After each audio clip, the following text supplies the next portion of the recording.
la fiscalité écologique, effectivement, va falloir répondre aux attentes aujourd'hui, puisqu'on a fixé à 3 milliards les nouvelles recettes qu'il va falloir tirer de la fiscalité écologique. C'est pour financer la baisse des charges des entreprises. 20 milliards à horizon 2016, dont 3 milliards devront venir de la fiscalité écologique. Et il est clair qu'il va falloir chercher du côté d'une nouvelle taxe carbone, du côté de la taxation plus importante du diesel, mais aussi sur un certain nombre d'autres taxes qu'il faut aller chercher aujourd'hui. Et nous sommes attentifs à ce qui se passe à l'étranger, en Europe du Nord notamment, où on essaye de trouver les recettes, notamment au niveau des pesticides, au niveau d'un certain nombre de produits polluants, puisqu'en l'occurrence, il s'agit de changer les comportements.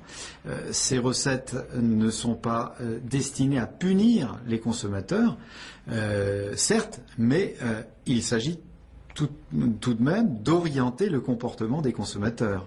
Et dès lors, il y a bien des domaines aujourd'hui où sans doute il faut modifier ces comportements. Je pense aussi au logement.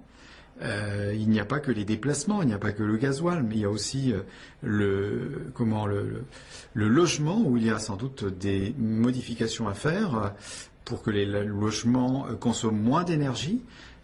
Donc il faut aussi trier dans les niches fiscales aujourd'hui, parce qu'il y a des niches fiscales qui sont totalement inopérantes, ou qui sont inadaptées, ou qui sont anti-écologiques. Donc il faut aussi trier sur ces niches fiscales et sans doute diminuer un peu ces pertes de recettes qui ont été consenties, alors que c'est source de consommation accrue d'énergie. Donc il faut avoir un tri sélectif sur l'ensemble de ces niches.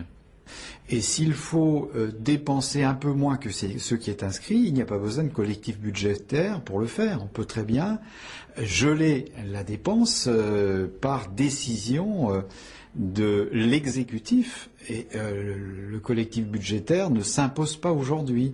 Il me semble que la zone d'incertitude va encore se prolonger pendant quelques semaines ou quelques mois. Et effectivement, au mois de octobre, on devrait être en mesure d'avoir une lecture plus fine, plus fiable et plus réaliste de ce que sera le second semestre budgétaire.